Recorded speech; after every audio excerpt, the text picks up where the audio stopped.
today reacting to my abusive ex-girlfriend banned me from showering and forced me to drink mouthwash. How you ban me from getting clean? How you ban me from getting any other beverage other than mouthwash? Not really a beverage, but how you ban me? Let's go ahead and get into it. Make sure y'all pull up to the Twitch, bro. Link in the description. We streamed yesterday, was a great time. We will be streaming every Monday, Wednesday, and Friday. Don't want y'all to miss, and I want to grow a great community over there, so make sure y'all pull up, man. I'm streaming like at 5, 6 o'clock every single time we get on, so let's do it. And she said, no, Gareth, you're under my house now and my rules, and if you try and do anything about this, then I'll go to the police and I'll tell them that you raped me. And who do you think they're going to believe? Little old me or big old you? You fell for that? Well, I mean, you fell for that. Well, real quick, you fell for that? Because the thing is like, you can say that. Okay, boom. I'm going to have something on me, some type of way to record and get you to say that again. Right. And that's the moment where I felt trapped. This nigga don't know, like, there's ways to get around that. Whether you like, okay, and then you go to the police and be like, hey, I'm trapped in this relationship. She's saying things like, if I do this, she's going to, this did not happen. She's going to say that I did this. There's no way. How do I go about it, about this? I'm feeling this way. Like, you just fell for that?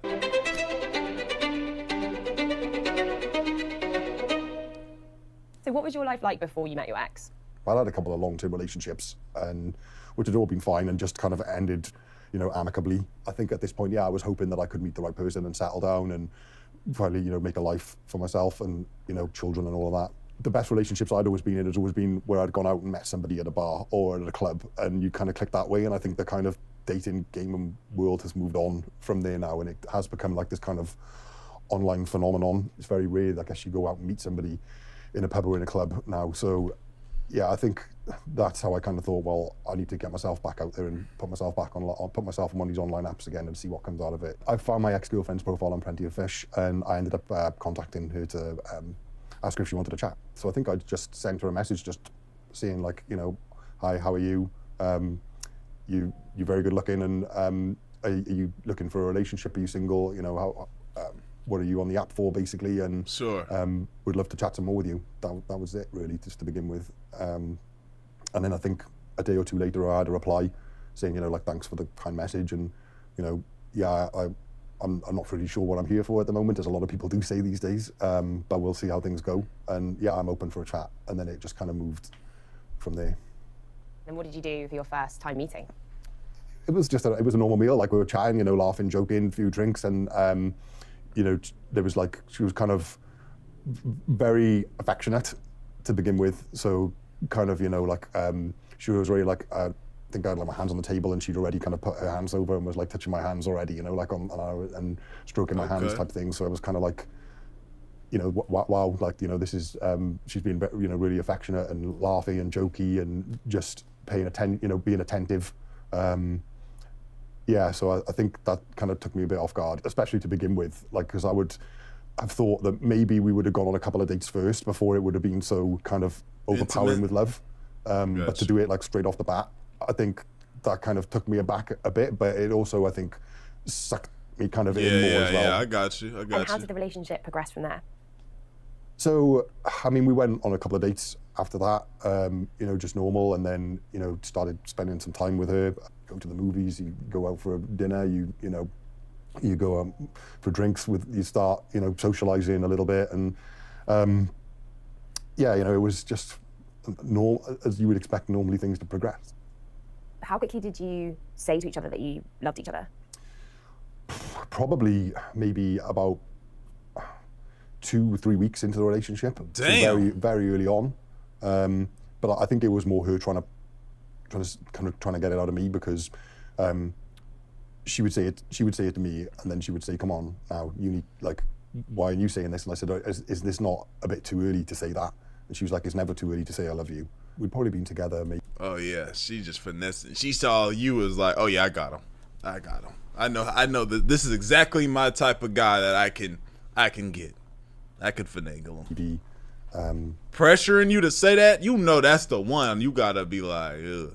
You feel me? Unless you got shit on the line where you like, damn, this could be bad. You know what I'm saying? Like I got some shit on the line and I'm not trying to ruin. I ain't gonna get too specific, but you know, this nigga.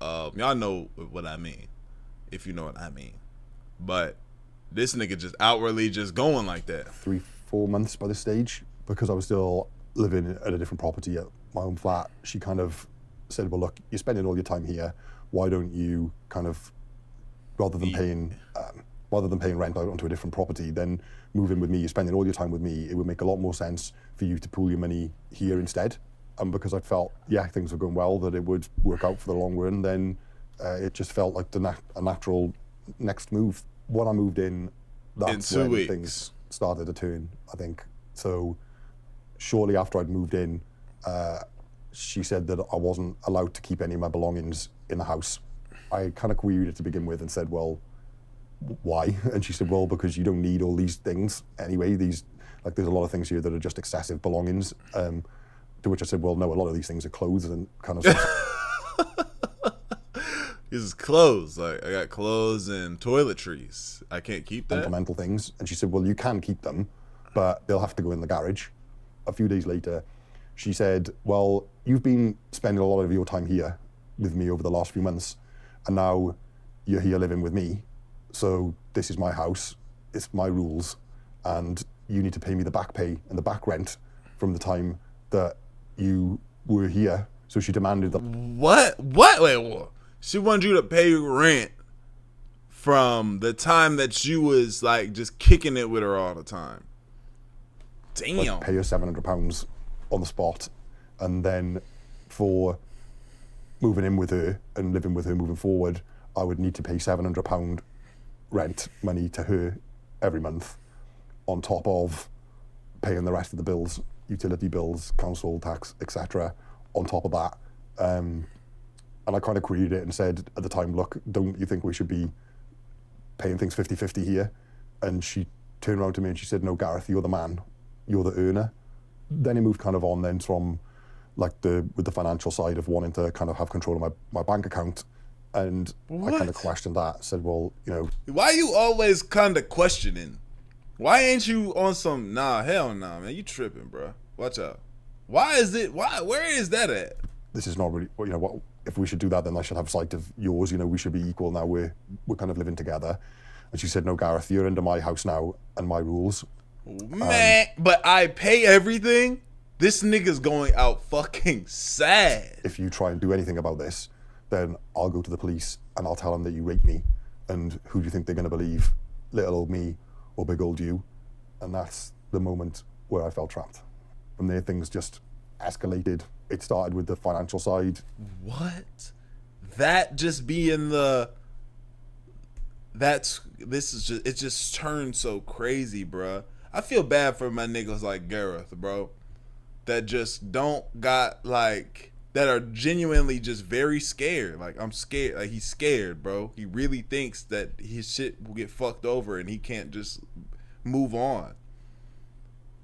Then it moved on to the kind of the physical side as well.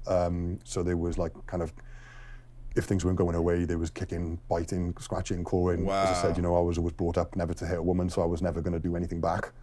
Nigga, like, even with some shit like this, and I can appreciate that, but like, and also for your safety as well, but something like this, what stops me from being like, hey, I'm going to the store, babe, love you, and never coming back? Fuck that stuff.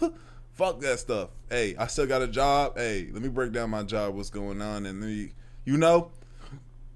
I'm disappearing. So, yeah, I was hit with a glass candle holder across my nose, which has left me with a permanent scar just because she was having a bad day. It was the kind of isolation from friends, family, the not having a key. I couldn't shower or shave there, even though I was paying all the bills. If I did shower, if I was allowed to shower, should I say, I had to thoroughly disinfect the shower down each time. So if I could take a shower, I had to spend, and she would time me, I had to spend a minimum of an hour in there cleaning it after. Bro, nah. This is like, Bro, you was a grown man though, bro. This is like, bro. With bleach and disinfectant and completely making sure that that shower was completely sparkling after I left it. How often were you allowed to shower? Gareth. Once every 2 weeks, if I was lucky. What? So I used to sneak down the gym to try and shower. But she would, when she would kind of kick me out of the house, because I was only allowed to be in the house when she was there, I'd tried to kind of sneak some clothes into my laptop bag so I could go down to the gym and shower. But she would frisk my bag on the way out and frisk me before I was kind of forced to leave the house each time to check that I wasn't taking stuff. And if I had tried to sneak some shower stuff in, you know, from the minimal clothes I was allowed to keep in the house, she would throw them on the floor and just kick me out anyway, so I couldn't then shower. And I suppose the biggest one was not being able to use the toilet. So, I mean... Come on, Gareth. How, Gareth? How was this possible? I wish I could ask him, like, Gareth, why didn't you just never come back? Why did you just leave? Oh, I'm going to the gym, and you never come back home? I guess, like, and you let her get on the bank accounts, and like, so she would have saw what he was buying. Bro, if I was Gareth, maybe this isn't as black, that's just not this black and white. If I was Gareth, I would have went to the bank, opened up another account. I would have logged into my account. I would have opened up a new account. I would have went to, say, the gym or whatever, what I was about to do. Been on my phone, I would have transferred all my funds, you know what I'm saying, over to that account. I never would have showed up. I never would have been back home. I would have told my family, called my family, my sister, my mom, this is my situation. I need help. I need to get away. I'm coming to stay. This is my situation. Boom. Stay with my people, you know, broke down the situation, and I would have left all my shit. It would have been gone. It's not worth somebody saying, like, this is like, so what is this? I wasn't allowed to defecate in the house. So if I needed to go, I was made to hold it in and walk to the local pub or supermarket to go. There was a couple of times I nearly didn't make it. How did you feel during that time when you weren't even allowed That's not funny. That almost made me laugh, though. to go to the loo in your own house? I felt demoralized. I started feeling, you know, put down because I was always being belittled, and it was always humiliation as well. What were the things that she said to you during the course of your relationship? What were the ways in which she belittled you? Well, because like the sex became more and more demanding. Like, so after I moved in, it maybe went from, you know, 2-3 times a day to maybe 5, 6, 7, 8 times a day. What? I'm sorry. I'm sorry. I'm sorry. I can't. 2 or 3 times a day to 5 to 8 times a day. There's no way I would have been able to make that happen. This is a slave. At times, and then if I couldn't perform, it was around my manhood, and it was kind of being belittled on that side, and it was kind of the constant, oh, look at this chap, look how younger he is. She would tell me about, you know, oh, you're the older one in this relationship, Gareth, and you're the, you know, like, my body clock is ticking, and, you know, I want to get pregnant, and we need to get this baby sorted, and, you know, why can't you do this? And if I couldn't perform, then I was made to sleep on the floor with no covers on, with the window open. Gareth, this doesn't even sound real. Gareth, this doesn't even sound real. Gareth, this doesn't even sound real.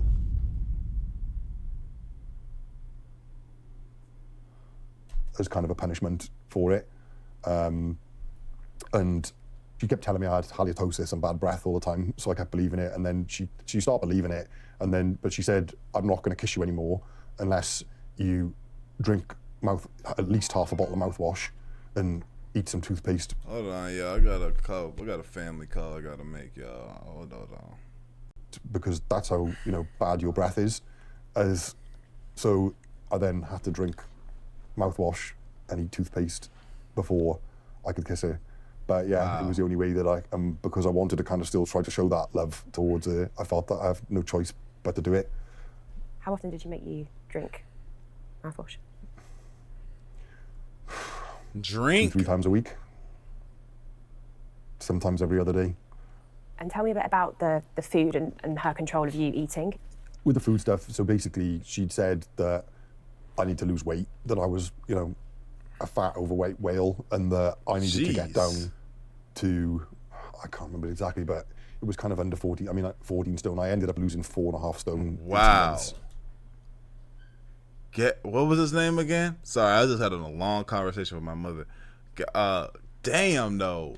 Wow. Because she said to me, well, the only way to get around losing weight, Gareth, when I'd said, well, Gareth. it's more about healthy eating and exercise, she said, no, the way you get around losing weight is not eating. I'm not stopping you from eating, but you're only going to eat what I eat and when I eat, and I better not catch you doing anything more than that. Or what? Or what? The thing is if I did get to eat something, it never really sat with me because I think my stomach had shrank so much that I just couldn't really digest food then. And plus I knew that if I did eat something, I couldn't go to the toilet anyway. So I just kind of thought, well, I may as well just not eat because I can't use the bathroom if I do. So, you know, even if it is just a salad, what's the point? So What you're describing doesn't Gareth. sound that kind of far off torture.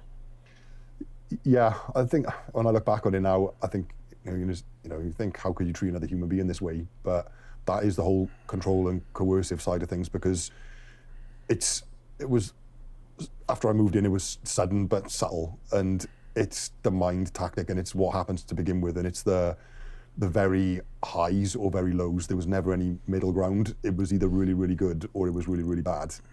There was a really I remember good. we were away for a weekend in London, and we'd gone into Harrods, and she said to me, you know, we're not leaving this store, Gareth, unless you buy me something expensive. And I kind of felt as if, well, you know, what am I supposed to do here? Like, I can't, you know. And she said, no, I'm telling you, we're not leaving this store until you buy me something really expensive. Or this is the crazy part. It's like, what's gonna happen, would- gang? I remember I was wearing a jumper at the time, and she clawed me through my jumper and my sweater so much that my arm started bleeding and blood started coming out of my arm up through my coat, because that's how hard she grabbed my arm. Why you gonna be like, get the and I had fuck to off of undo me? it. So, yeah, How much did you have to spend on the bag? £2,000. It must have been an LV or something. How did you feel after you'd done that? Like I got forced to. I mean, I felt, what do you say, you know? I felt sad, really. My mum used to tell me, you're being treated like a dog. Like, you know, well, Yeah. actually a dog. Yeah, 'Cause in we human had a dog, form. and the dog was actually better treated than I was. You know, I remember one incident where I was supposed to go to the library and work, and I'd snuck down to my mum's to go and see my parents, because I think they were getting worried about me. When I went down there, I think I still had a bruise on my arm, and my mum asked me the question and said, like, where did you get that bruise from? And I was trying to play it off as, you know, I was nothing. And she said, no, you don't, like, the position of that bruise on your arm, I think I tried to say that, I'd knocked it into a door or something like that. And she said, no, but I can see there's a claw mark, like, next to it, like a fingernails mark. She knew more then, and it was happening, you know, more frequently.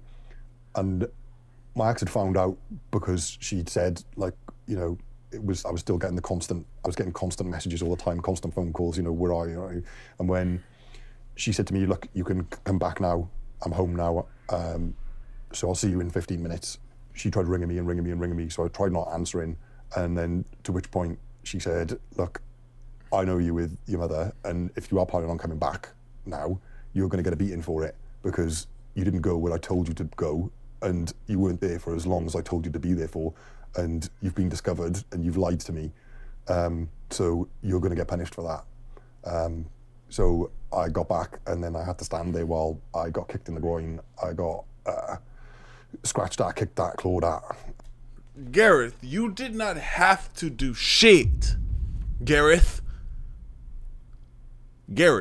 you didn't have to do shit. You could have had the phone right then, another thing recording right then.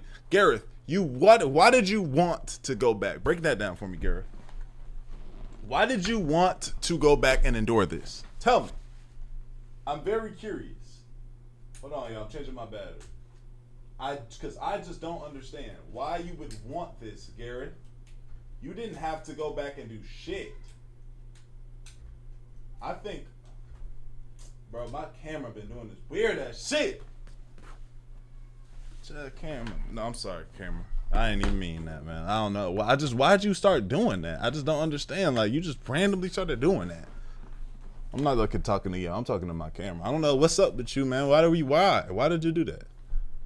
And then just, punished for it, for not being where I was supposed to be when I was supposed to be there. So that's when I felt. Ask him the question, got to man. the point where I couldn't stay in Why this did you do relationship this? Why did you let her do any this? longer. I kind of had my doubts, but I was thinking more like, I need to try and do something drastic here. And I remember her saying to me once, the way things are going here, like, you really need to get back in line again. I said, well, I haven't really done anything out of line. And she said something flippantly, like laughing, like, oh, well, I might actually end up even killing you. After that point where she flippantly kind of said that to me, I started periodically taking screenshots of my phone and sending the messages and things off my phone. Because she used to periodically go through my phone and delete things. So delete messages she sent to me. So I started doing it and sending them in secret to my mum. There were sometimes I didn't even sleep because I tried to stay awake all night so I could send as many messages and things as I could to my mum, because I figured if something happens to me, then at least she's got the evidence. And how did you get out of the relationship, Gareth? Please tell me, Gareth. So I knew that my ex was out at an appointment and that she would be out for around an hour. So I'd arranged to kind of meet my mum in secret to go for a coffee, because I think my mum was becoming more and more worried about me. My ex had returned home, and she'd noticed that there was a packet of crisps missing from the drawer, and messaged me and said, did I take these? So I messaged, did I take a packet of crisps? So I messaged back and said, yeah, I just wanted to have something for my lunch. I'd hardly eaten in the day, so was that okay? And she messaged me back and she said, no, absolutely not, you greedy load of expletives. And she said, you're definitely not eating again. So my mum saw that message ping up on my phone and burst into tears. And I thought, well, I can't put my family through this any longer. And then I obviously, when I felt sad, I think even more sad for the fact that, my mum was broken down in tears in front of me and I didn't really know what to say or do. So I made a phone call to Mankind and I told them everything that was going on. And they said to me, this is all the signs of control and coercive behaviour, and you need to get out and you need to, do it sooner rather than later for your own safety. So the next day, I kind of thought, right, this is time to do it. And I left with just the clothes on my back. How did it feel to be out the house, and how did it feel to be away from her, free?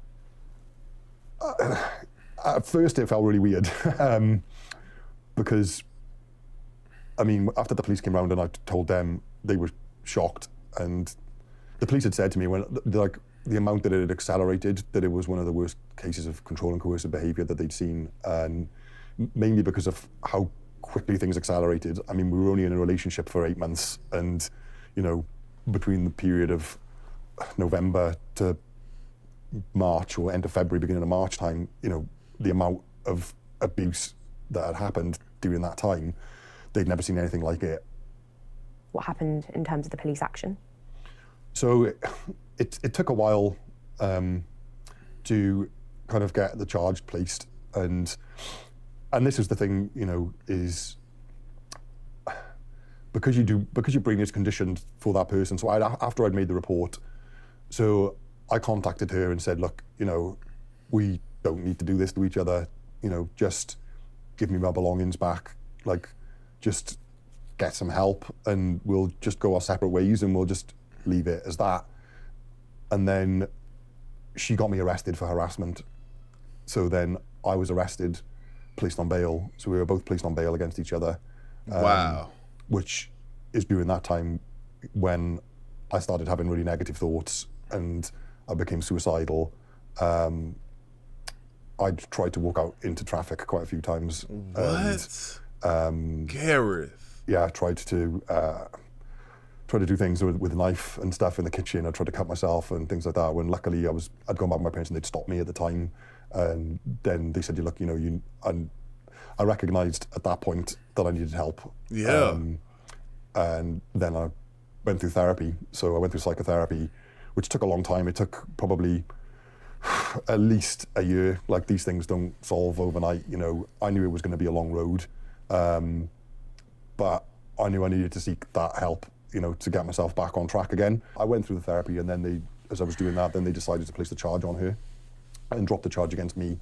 I had to write numerous statements during that time. It was kind of reliving it all the time. It was kind of going through, reliving all the evidence, everything, And I mean, luckily I had all the overwhelming evidence on, through the text messages, emails, everything, the phone calls, the pictures that I managed to take of the cuts, the bruises.